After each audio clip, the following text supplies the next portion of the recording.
TechCrunch article, which is a bit more positive, saying that OpenAI's Atlas is more about ChatGPT than the web.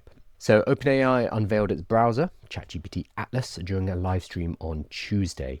There are other AI browsers like Deer, Neon, Comet by Perplexity, and General Catalyst's back Strawberry, which is a brand new one which launched last week. I feel for them. They're a Swedish-based startup, a very small team. They released their new browser last week, and then OpenAI was like, hey, we've got one too. Strawberry's very good though, from what I've tested, so do try it out. OpenAI's launch is notable because of the sheer scale of reaching potentially 800 million of its weekly ChatGPT users. I don't agree with that. This is a very different use. This is not available on phones. In fact, it's only available on Mac OS X for now, not even Windows. And you have to have Mac Silicon, so you need one of the newer Macs as well. So right now, this is very limited. Pulling people away from a browser that they've been using for decades, that has all of their information, all of their passwords, onto a new browser is a very high friction task, getting people to change that behavior. I am somebody who tries out lots of new tools and I play around with lots of things, and I'm not going to move. Think about the normal person in the street who has been using Chrome for years, who don't even think about their browser or don't care about it. Pulling away a significant chunk of that 800 million is going to be tricky, really tricky. While Atlas is currently available only on the Mac, the company is already working on bringing it to Windows, iOS, and Android. I'm surprised they didn't do this faster because it's Chromium based. The new Atlas browser is based on Chrome. It's the Chromium framework, which is also what Deer and Comet and probably Strawberry are all based on as well. They all use this open source Chromium framework, which is the basis of Google's browser as well. That's why they all feel the same. OpenAI has also made the browser available to all users instead of opting for an invite system like its rivals. They want to make as large a splash as possible, but this is a lot less exciting than something like Sora. The core proposition of the browser is for you to think of ChatGPT as the first interaction surface for search and answers instead of Google. Enter anything into the URL bar, the address bar at the top. It triggers a ChatGPT query, not a search. So it's moving us from the paradigm of search for accessing the information of the world to generating using a query.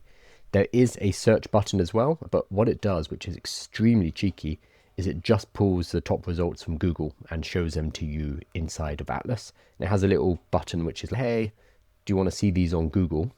Obviously, I think Google is going to be very upset about that, because what they're doing is they're using Google's indexed results that Google has spent all this time and all this money and all these years of history indexing the internet. They're using that, but just plonking it straight into the Atlas browser. If they then also run ads, which I think they will, ChatGPT or OpenAI ads on top of those results, then they're using all of Google's labor, but potentially driving revenue. That feels like a lawsuit in the making. All the AI browsers share a similar idea about search and Q&A. Instead of performing a search query, you would type something in your address bar to get answers from an AI chatbot. So I think we are shifting from search to generative AI, to querying. I think this is how we are going to access information. The browser is a weird stopgap. So it's almost like skeuomorphism. We're using a technology that we are used to, and using an analog version of it, which is using generative AI instead of search. So it's a way to transition people into whatever's coming next. It feels a bit clunky, honestly, but I'd love to hear what other people think about Atlas. If you have any good stories, if you found it useful. I don't think it's going to be the hit they're expecting. I also think that all of these browsers, Perplexity's Comet, Deer, which is now owned by Atlassian, Atlas from ChatGPT, I think all of these are irrelevant as soon as Google add Gemini directly into Chrome. If they make Chrome AI enabled, Google already has 70% of the market share. You add Gemini as a sidebar, which is all that the other AI browsers have done, and that's the ball game. You win because you have the market penetration already. You add Gemini in and everything else ceases to be of any importance, because now the biggest AI browser in the world is obviously going to be Chrome. So I think they're looking at doing that, and it won't be that difficult. You just copy Perplexity, you copy Atlas, you add a sidebar, and you give it Gemini. That's all they need to do, and all of these browsers become basically irrelevant.